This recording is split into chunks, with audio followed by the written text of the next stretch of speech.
USS Connecticut breaks through Arctic ice at 78 degrees north latitude. The Ohio-class submarine surfaces at 0942 local time. Standard Arctic survival exercise. The crew has done this 12 times before. The ice is 2 meters thick. The sail breaks through clean.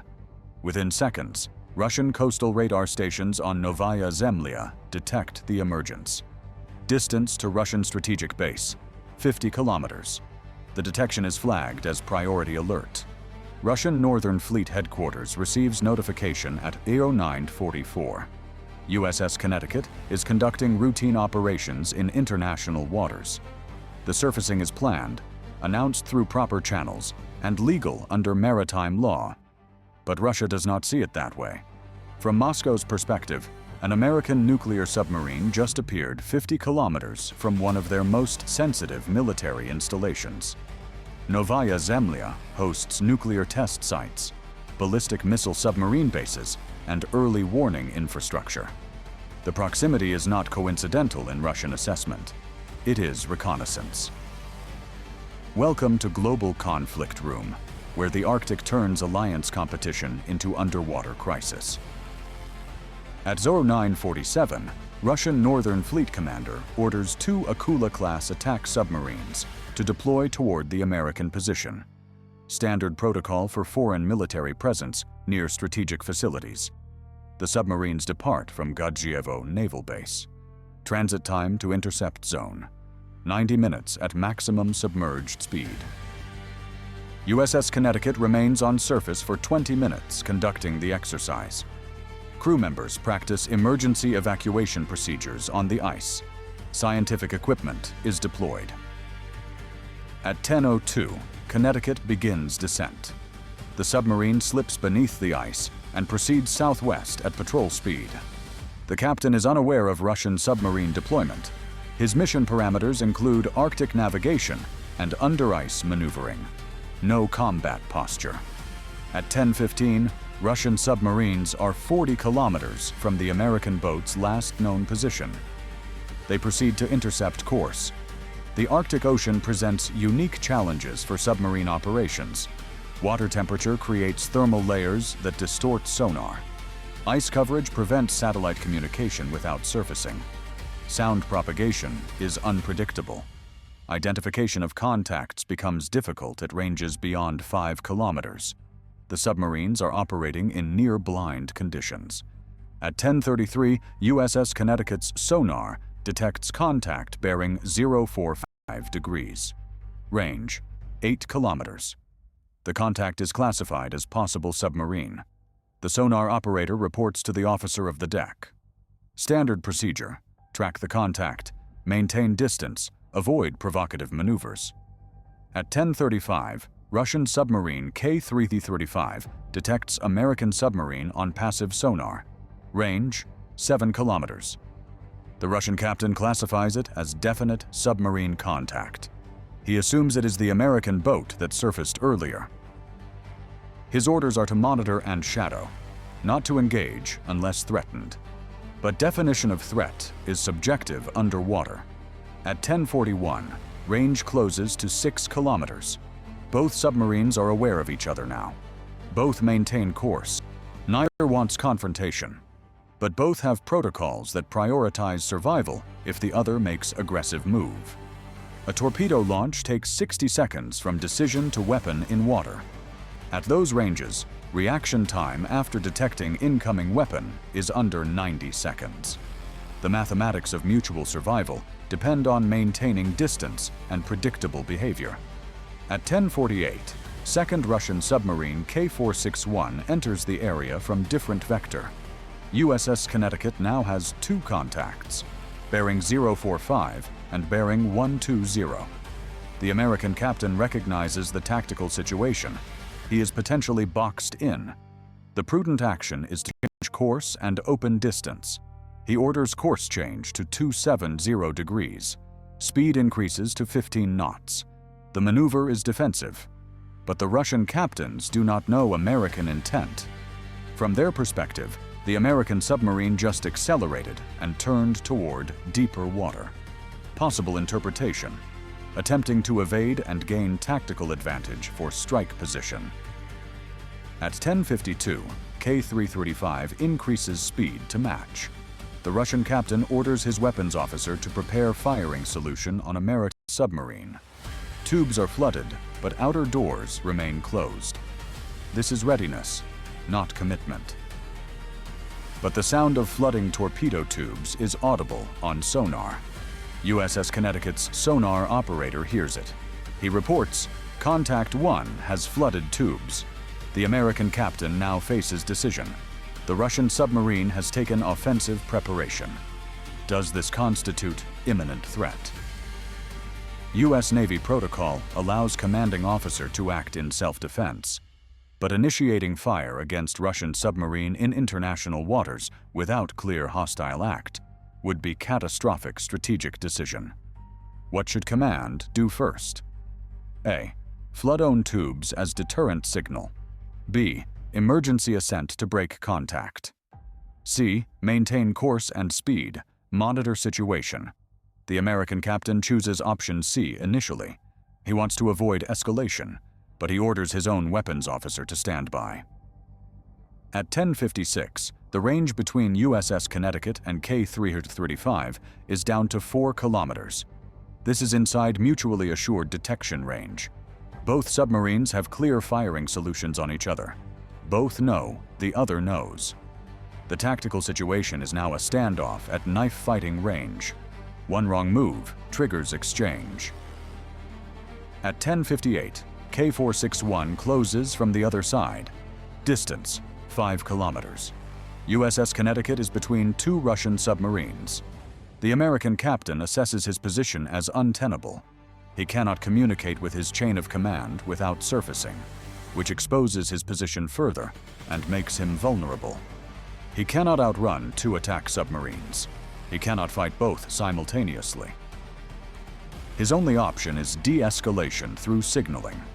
At 11:01, USS Connecticut surfaces through the ice again.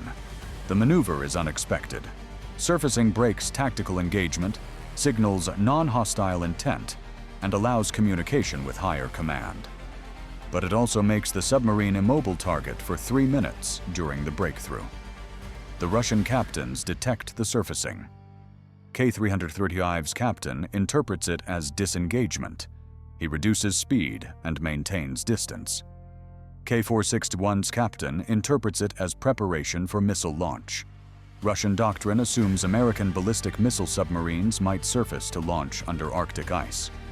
He does not know USS Connecticut is attack submarine, not boomer. K-461 maintains intercept course. At 11:04, USS Connecticut fully surfaces. The captain immediately transmits flash message to Subland headquarters. 2 Russian submarines in close proximity. Flooded tubes. Position compromised. Request guidance. The message reaches Norfolk, Virginia at 11:05. It reaches the Pentagon at 11:06. It reaches the White House Situation Room at 11:08. Meanwhile, K-461 closes to 3 kilometers. The Russian captain has orders to monitor American submarine. But he also has standing orders to prevent strategic launch if American boat attempts missile firing. He must decide, is the American submarine preparing to launch, or is it trying to de-escalate? He has no communication with his headquarters. Russian submarine doctrine gives commanding officers significant autonomy. The decision is his alone. At 11:09, K-461 surfaces 2 kilometers from USS Connecticut. Both submarines are now on the surface, in visual range, in the Arctic ice field. This has never happened before in the modern era. 2 nuclear submarines from opposing powers face to face in the Arctic, with weapons ready. The Russian captain raises a visual signal, International Maritime Flag, for I am not hostile. USS Connecticut's captain responds with same signal. At 11:12, both captains establish ship-to-ship radio communication. The conversation is terse. Russian captain: "You are conducting reconnaissance near strategic facility." American captain: "We are conducting routine Arctic training exercise in international waters." Russian captain: Your presence is provocative. American captain. Our exercise was pre-announced through diplomatic channels. Neither captain has authority to resolve the strategic impasse, but both can prevent immediate violence. They agree to maintain current positions until their headquarters provide direction. At 11:24, the Pentagon's response reaches USS Connecticut. Orders: disengage, proceed to open ocean, avoid further contact. The White House wants de-escalation immediately. At 11:26, Russian Northern Fleet headquarters reaches K-461. Orders: shadow American submarine at safe distance. Do not engage unless fired upon. The Kremlin wants to avoid incident, but maintain pressure. At 11:31, both submarines begin submerging. USS Connecticut proceeds southwest. K-461 maintains trailing position at 8 kilometers. K-335 remains submerged throughout. The immediate crisis passes, but the Arctic confrontation reveals deeper problems. What happens next determines whether this becomes template for future incidents or isolated near miss. In Global Conflict Room, we analyze decisions made in waters where every acoustic signature might be last warning before torpedoes. The American captain surfaced twice, once for training, once for survival. The first surfacing triggered Russian response. The second surfacing prevented exchange of fire. The Russian captains faced ambiguous situation. American submarine near strategic facility could be routine or could be reconnaissance for strike. Standing orders required them to monitor and deter. But deterrence at 4-kilometer range flooded tubes is one sonar glitch away from shooting war. Neither side wanted combat. Both sides took actions the other interpreted as threatening. This is the Arctic paradox. The environment that makes communication impossible creates conditions where misinterpretation becomes deadly.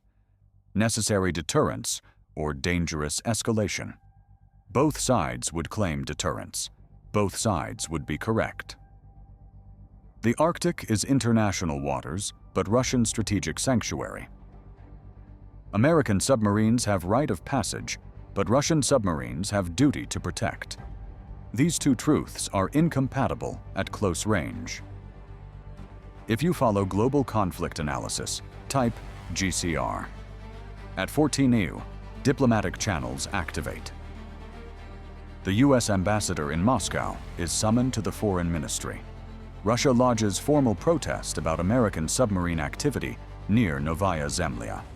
The U.S. responds with counter-protest about aggressive Russian submarine shadowing in international waters. Both sides release statements emphasizing restraint shown by their forces. Neither side mentions how close it came. The Pentagon conducts after-action review. The conclusion: Arctic operations require new protocols for submarine encounters. Current rules of engagement assume ability to communicate and identify intent. Under the ice, neither is possible. New protocols are drafted, but not yet approved. Russian Navy conducts parallel review. Their conclusion: American submarine activity in Arctic is increasing and must be countered with persistent presence. Additional submarines are assigned to Northern Fleet. The Arctic is militarizing. At 18:30, a secure call occurs between Chairman of Joint Chiefs and Chief of Russian General Staff. The call lasts 14 minutes. No transcript is released. The readout mentions productive discussion of operational safety in Arctic waters, agreement to consider confidence-building measures, commitment to avoid escalation.